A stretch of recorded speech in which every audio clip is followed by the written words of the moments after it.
Следующее слово для выступления предоставляется Джунусовой Динаре Мирахматовне. Вы будете выступать или второй представитель? Пожалуйста, тогда выступает Ибраев Эдиль.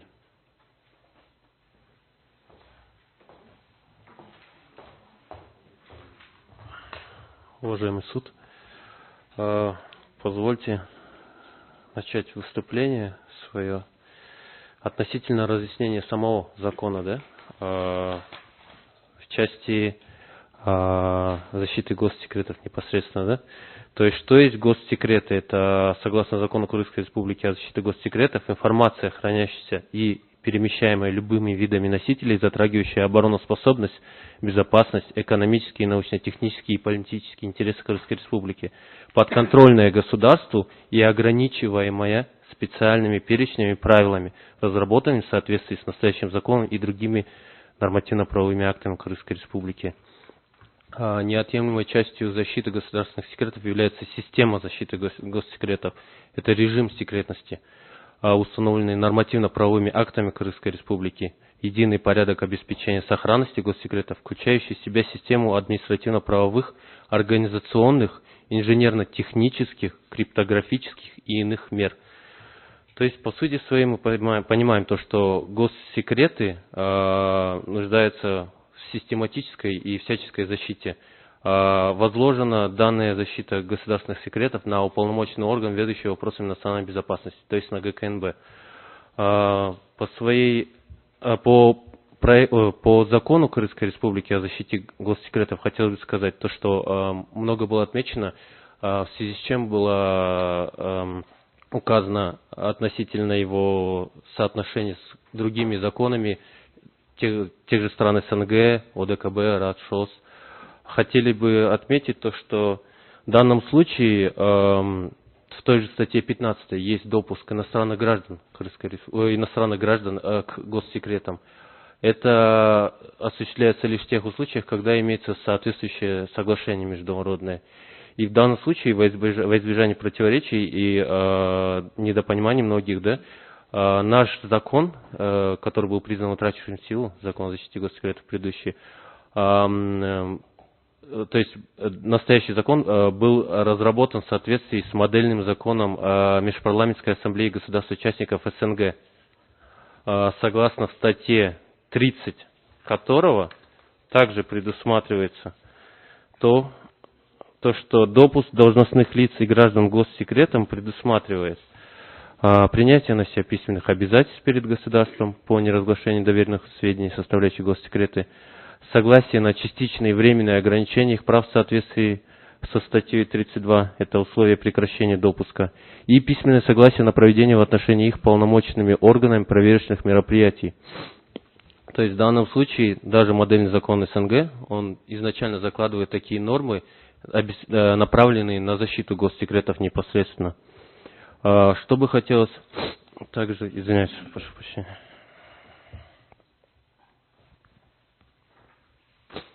Что касательно Международного пакта о гражданских и политических правах, указанного заявителем в своем ходатайстве, то что в данном случае при рассмотрении любого предъявляемого уголовного обвинения, то есть человеку, да, при рассмотрении он имеет право на достаточное время и возможности для подготовки своей защиты и сноситься с выбранным им самим защитником. Необходимо отметить то, что тем же самым пактом, международным пактом, предусматривается с той же самой статьей, частью 1 статьи 14, предусматривается то, что печать и публика могут не допускаться на все судебное разбирательство или часть его по соображениям морали, общественного порядка или государственной безопасности в демократическом обществе или когда того требуют интересы частной жизни сторон. То есть непосредственно данный же пакт и предусматривает и обеспечивает защиту государственной безопасности,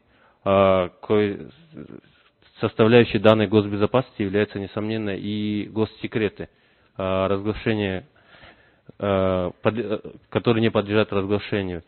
И хотелось бы сказать то, что проведение закрытых разбирательств в интересах госбезопасности подтверждает тем самым необходимость и важность особого порядка рассмотрения дел, содержащих госсекреты.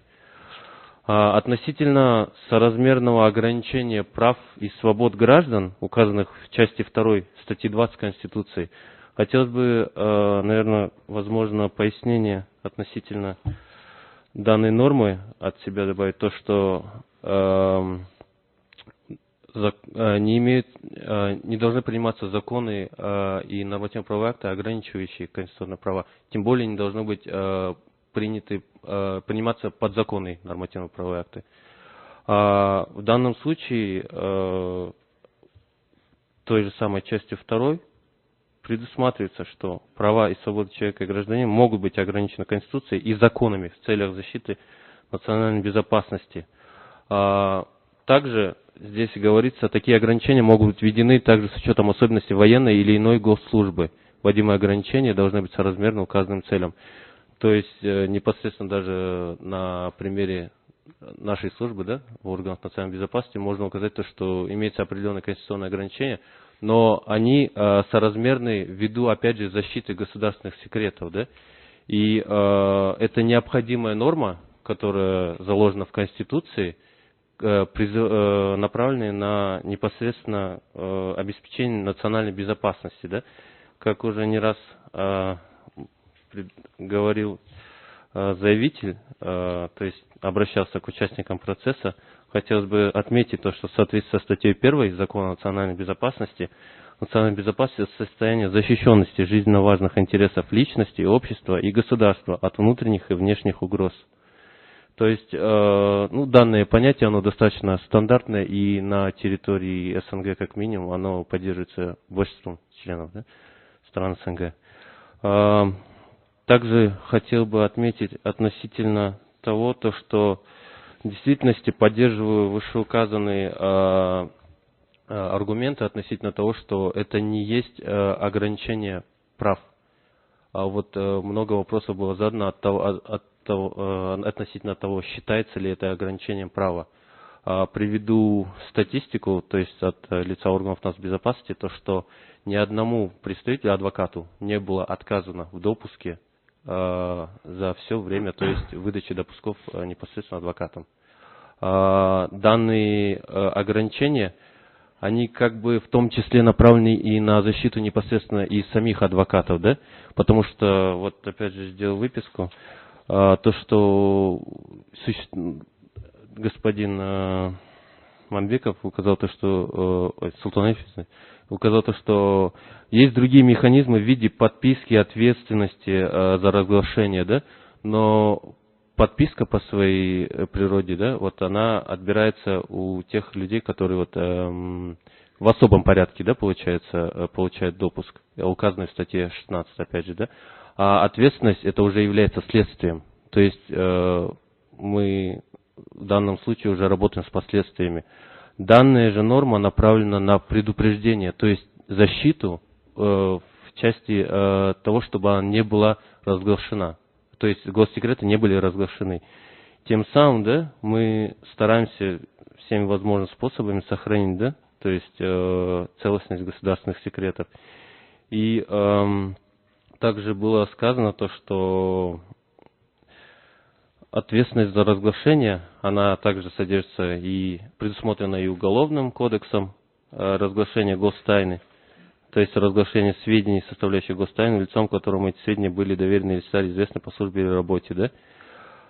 И также было сказано о том, что, например, есть условия у конкретного гражданина, это такие как решетки и сейф, допустим, даже не металлический шкаф, да.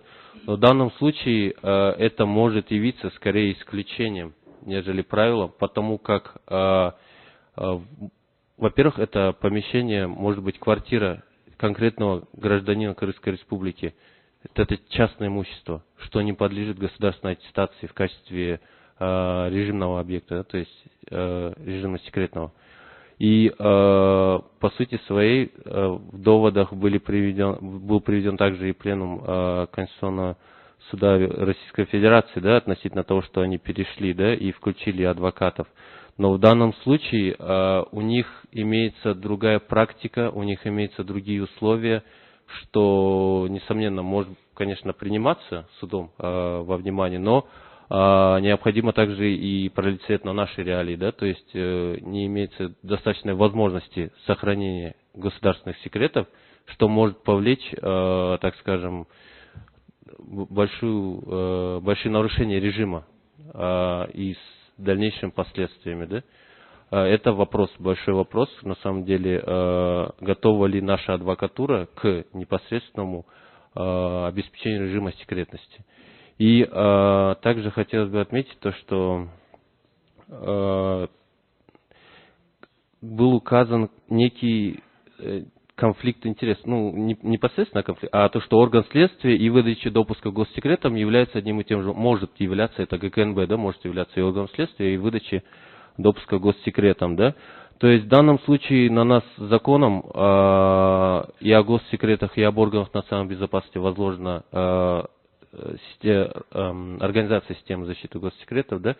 И опять же статистика, приведенная мной, о том, что ни одному адвокату не было отказано в рамках того или иного уголовного дела, да, доказывает беспристрастность в данном случае нашего органа, как органа выдачи допуска, да, госсекретам и организации защиты. И хотелось бы, наверное, также отметить то, что в действительности в данном случае в ходатайстве было указано очень много моментов, которые не сопряжены с предметом спора непосредственно, да. Это, опять же, указание на часть 4 статьи 17, которая по сути своей никак не привязана непосредственно, вернее, признание ее неконституционной никак в данном случае не относится к адвокатам. Это есть уклонение от проверочных мероприятий всех граждан, затрагивает всех граждан. Опять же, как было указано, то, что относители адвокатов к должностным лицам или гражданам, несомненно, их нужно относить к гражданам, так как имеется общий порядок. Мы не выделяем, не обособляем, допустим, адвокатов от других граждан, от студентов и прочее.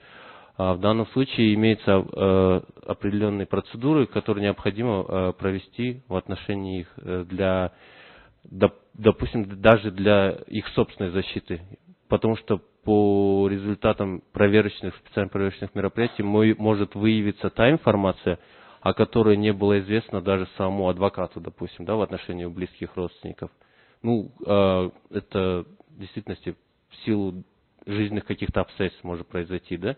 И то есть тем самым мы даже самого адвоката можем, так скажем, защищать от последующей ответственности, в том числе и уголовной, да, тем, что он будет предупрежден или соответствующие процедуры будут проведены, да. Также, наверное, хотелось бы отметить то, что признание конституционной статьи 15, опять же, да, никак в данном случае не поможет адвокатам относительно очень большой части, указанной в ходатайстве, по работе на дому и прочим аспектам, да, так как она в данном случае здесь она не регулирует ее. Это не взаимосвязанные вещи, потому что, опять же, режим по сохранению госсекретов – это другой вопрос. Здесь вопрос непосредственно допуска, да, госсекретам, процедурный момент.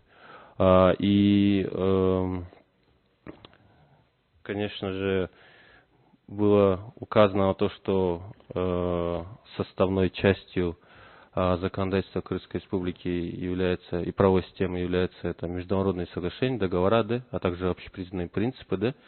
Но также в Уголовно-процессуальном кодексе, ну, кстати, хотелось бы отметку сделать, то, что в Конституции, в отличие от Уголовно-процессуального кодекса, не закреплено превалирующее право международных соглашений и договоров над национальным законодательством. И непосредственно в Уголовно-процессуальном кодексе в соответствии со статьей 231 ознакомление обвиняемого и его защитника со всеми материалами дела. Хотелось бы сказать то, что обвиняемый и защитник в процессе ознакомления с материалами дела вправе выписывать сведения, снимать копии из документов. Выписки и копии документов из дела, в котором содержатся сведения, составляющие государственную, коммерческую или иную охраняемую законом тайну, хранятся в пределе. и вручается обвиняемому и его защитнику во время судебного разбирательства, за исключением сведений о лицах, безопасность которых необходимо обеспечить. Да? То есть точно так же и Уголовно-процессуальным кодексом не предусматривается выдача на руки с последующим ознакомлением, приобщением к собственным каким-то материалам и записям. Да? И по результатам рассмотрения данного ходатайства также хотелось бы отметить то, что согласно статье 26 Закона об адвокатуре Крымской Республики и адвокатской деятельности, адвокат обязан соблюдать требования законодательства Крымской Республики за неисполнение либо ненадлежащее исполнение своих обязанностей. Адвокат несет предусмотренную законодательством ответственность, предусмотренную законодательством Крымской Республики. С учетом изложенного отмечаем, что оспариваемый закон он соответствует всем нормам Конституции Крымской Республики и направлен не на ущемление прав и свобод граждан, а, как полагает обращающаяся сторона, напротив, направлен на их защиту, обеспечение национальной безопасности и правопорядка. Считаем доводы указанных лиц необоснованными. Спасибо.